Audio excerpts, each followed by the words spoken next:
Hello everyone. Today's video we're going to go through the MCU debugging feature that Proteus provides. I'm going to break the video into 4 sections, and those sections are going to include just a quick introduction as to what MCU debugging is. After that, we're just going to go into a quick, small, easy project that allows you to see how the debugging works. Then we're going to go into a slightly more advanced project, which shows you how to add certain items to a watch window so that you can see certain variables in real time. And then in the final section, I will just show you how to generate a file to be added for debugging onto an MCU.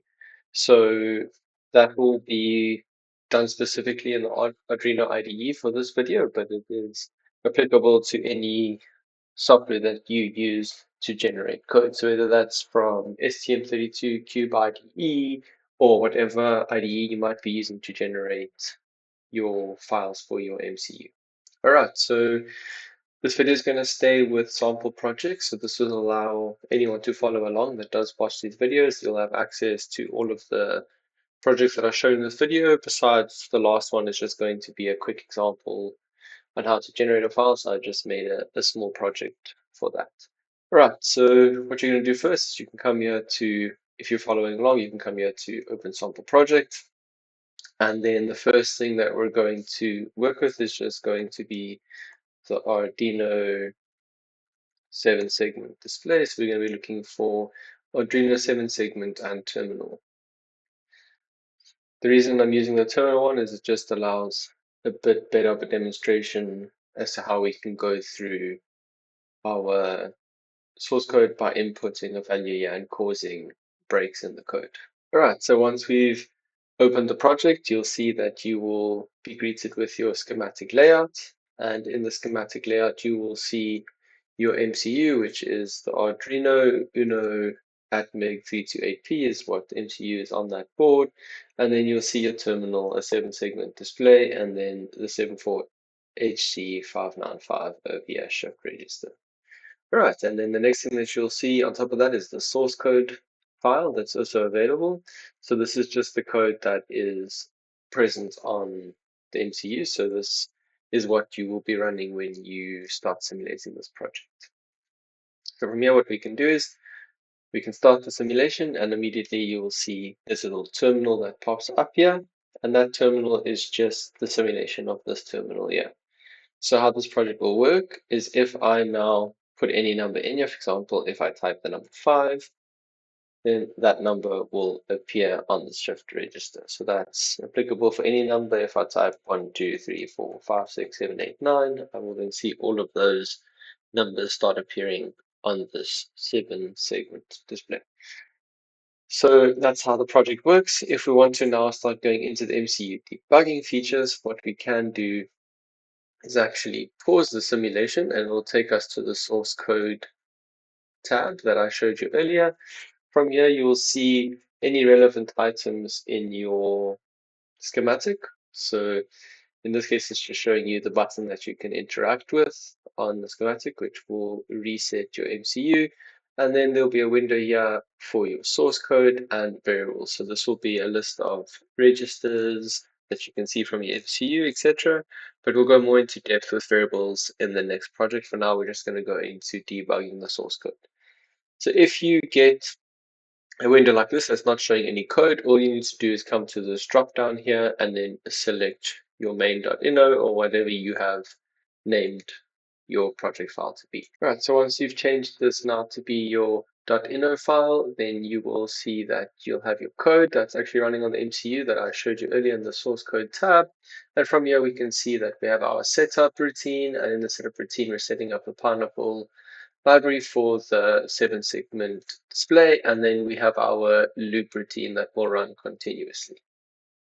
In here now, we can set up breakpoints to step through our code. So for example, if we are pushing the button 5 and we are seeing a 6 instead of a 5, then we can come through here to see if we've missed something or if it's displaying a few numbers in a row instead of just one at a time, or whatever the case may be, you can come here and drop in breakpoints to start seeing what's happening. So as I said in the setup, we set up our serial and our 7-segment display library, and then from here, we're going to look in our loop if there's anything available on the serial drive, on the serial port, sorry, then we're going to read that. And then from there, we're going to go through a switch statement. And then in that switch statement, we're going to decide what the character is and then write that to the 7-segment display. So as I stated, this is just a nice simple project that you can come play around with just to understand how the debugging feature works. And then you can step through this code. So let's say, for example, now fine, we've read something, but specifically in the case that we see a 5, I want to break again, I can add another breakpoint over there as well. So now if I run this code, you'll see this will clear away again because when the simulation is running, you cannot see your variables and your source code. That's where the watch window comes in handy, which I'll show in the next section. For now, just note that if you can't see this code, you'll need to pause the simulation and come back to the file that you want to see. But yes, as I was saying, we're going to run this and then we're going to come back to our schematic layout here. We can stay in the source code or go to schematic. And then you'll see that we are not stopping, nothing is displaying, we're not hitting any breakpoints, but as soon as I type a number, for example 2, I will come back to my source code and there'll be a breakpoint dropped in here. So now you can actually step through this code. So for example, fine, we've read something, from there, we're going to hit the switch statement and then we want to see where we're going to go, and we go to case 2. And then if I click run, come back here, I will see 2 is on my 7-segment display. It is only displayed for 1 second, as we can see in the code here.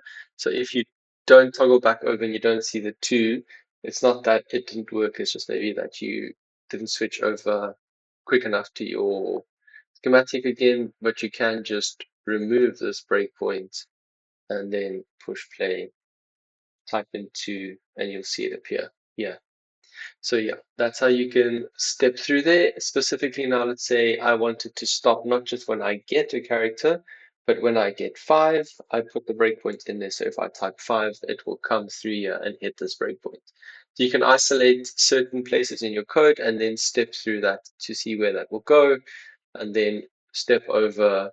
We'll wait the 1 second and we'll come back here again, and then we can see now it's going to look if anything's available, go into this if statement, which it's not, so it'll just go over it because I haven't typed anything, and you can click run again to go back to normal.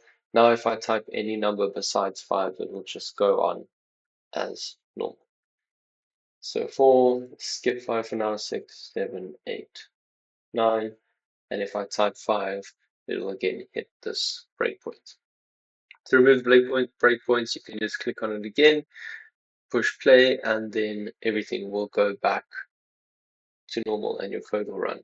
So that's a nice little feature that we can use to go through our code to debug exactly what's happening on our MCU. So that allows us to do the development in simulation first before ever going to the real hardware. What I want to show next now is going to be a project that allows us just to demonstrate nicely how the variables can be viewed in the watch window. So the project we're going to use for that is going to be Space Invaders. So this is on a PIC 18. You can just double click on this to open it. Okay, with this example, just to give a quick overview of what is happening here, we've got an LCD screen with our PIC 18 and then a controller that will control our avatar on this LCD screen. So I'm just going to start the simulation so that everyone can see what is happening. So this is the watch window I was referring to earlier. As you can see, for now it is blank, but we will get to adding items to that earlier. But how it works is if I push fire, which is the 0 key, go left is 1, right is 2. If I click fire to start, then you'll see the simulation will start here. And then we're playing Space Invaders here. So I can then shoot missiles or get hit by missiles or shoot the blocks here. but I'm just going to let the missiles hit me quickly so that this will end. You'll see on the top here we have lives counting down, and when that hits 0, we will lose. It'll say game over, and we can press fire to start a new one. So I'm just going to pause here now, and you'll see that the code will pop up in this window again. If you don't see any code here, remember that this drop down just needs to be clicked so that you can select the file that you are interested in. Over here then are the variables that I showed in the last section as well. Just to cover this in a bit more detail, this will be any of the variables that are available in the code. So the nice thing here now is when I run my simulation, you'll see those windows disappear as they did before. But what I can do is add these to the watch window. So if I add this to the watch window, then it'll appear here in the watch window. I'm just going to make this a little bit smaller. It'll appear in the watch window, and then what I'm going to do as well is I'm going to add, let's say, the missile Y position. It'll be a nice way to see variables changing in real time, so I'm going to leave those.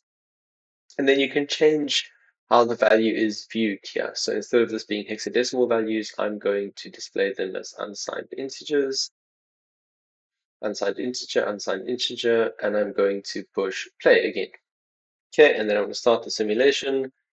I'm going to play through around so that I can view these. So the first thing we're going to look at here is the missile Y position. So you can keep an eye on that value there. And you'll see as I fire, that number will actually change in real time. So I can see it starts as 54 as a default, and it'll count down until it hits someone. And then if it misses, goes right through the graph, you'll see it'll go all the way to the top.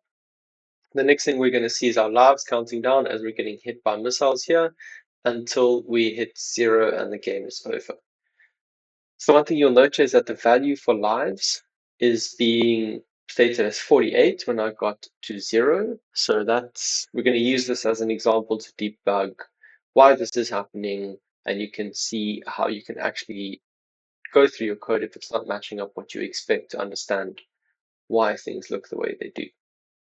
So this is going to be what we call watch point conditions. So the nice thing is that we can not only just add actual breakpoints into our code as I did in the previous example, but we can actually cause a break in the code depending on the condition that happens. So what we do here is we say watch point condition. Item is lives. Make sure that you select the correct item here. If I accidentally use missile Y position, then I'm going to stop my simulation depending on the missile Y position instead of live. So just make sure you select the correct variable that you want here. I'm going to say when my condition equals 48, I want the code to stop. Okay, so over here you'll say suspend the simulation if any expression is true, or you can stop if only all of the expressions are true that you make. So I want it to stop if this lives is equal to 48, so I can see why I'm dying when I have 48 lives, for example. I'll click OK. You'll see your expression over there, and I'm going to start my simulation again. Okay, so we start up, click fire, and we start again. So let's get hit by a couple missiles quickly, and we'll see this counting down, and then as soon as we hit 48, we'll stop. And then we'll come to this window here, and we can see, okay, cool, so we went down. The breakpoint was triggered when lives hit 48, which happened when lives was equal to lives minus 1. So we've decremented lives by 1. And then we can actually step through this and see, okay, missile sound no longer enabled. And then this is just a source sound enabled. And then we come down to the next line and we see if lives is greater than 0 with our quotation mark. So we know that this is actually looking for the ASCII character and we're not working with an integer. So that explains what we're seeing there. So there isn't a bug in the code or anything like that. It is just looking for an ASCII character. So what we can do here now is change the display format. We're going to go to ASCII text and we can restart here, start firing again, and we will see now that that is actually displayed correctly. So we have 3. When we get hit with a missile, it'll go down to 2, go down to 1, and then it'll go down to 0, and we'll lose. Perfect. So that's shows that. The next thing that we're going to do is, let's say, for example, when our missile is hitting an enemy, that something is maybe going wrong, so you'd like to debug what's happening there. We can set another watch point condition. So again, make sure you choose missile Y position. The condition I'm going to say when it's less than, I'm just going to put an arbitrary value for now, let's say 35. And then let's see what happens there. So we can then track our missile and see what happens. So let's try and hit an enemy and code breaks. Okay. So I can now see that my value was 34 when the break happened. And I've gone here. So I'm decrementing my missile Y position. And then if missile Y position or missile equals 0 or the missile is hit, then we want to do something. So I want to cause a breakpoint when I hit this enemy. So I'm going to run until I hit the enemy, and you'll see that, boom, enemy is hit. If the enemy is hit, then I want to step through the code. Let's say now my missile is still on screen. I want it to disappear, and it's not disappearing. I can actually go through this code. So I'm going to then go into the routine that's called clear missile, step into this, and you'll see as I go through this that this will then be depopulated 1 pixel at a time. So I'll go through this and you'll see that that missile starts being erased. So yeah, again, it's a really nice feature that you can go through your code and see exactly what's happening if things aren't occurring as you expected. You can cause conditional breaks, which is really, really, really a nice feature to be able to go through and see what is happening in your code. Again, there it hits because my missile was in a certain condition, and then if I run, it'll then hit this breakpoint again because now the missile Y position is also reached 0. So then that same code will be triggered again. It's going to remove that breakpoint, and then we can run this code as normal. Perfect. And then eventually, once we die again, this will end. Okay, so this is a really good example of how we can then add items to our watch window. You can, of course, add any of the items that are displayed here. So then you can see what your ship speed may be, or what the invaders' positions are, or what any of these values become. You can add them to your watch window and actually see it in real life and set conditional breakpoints that allows you to step through and see exactly what's happening at certain places of the code.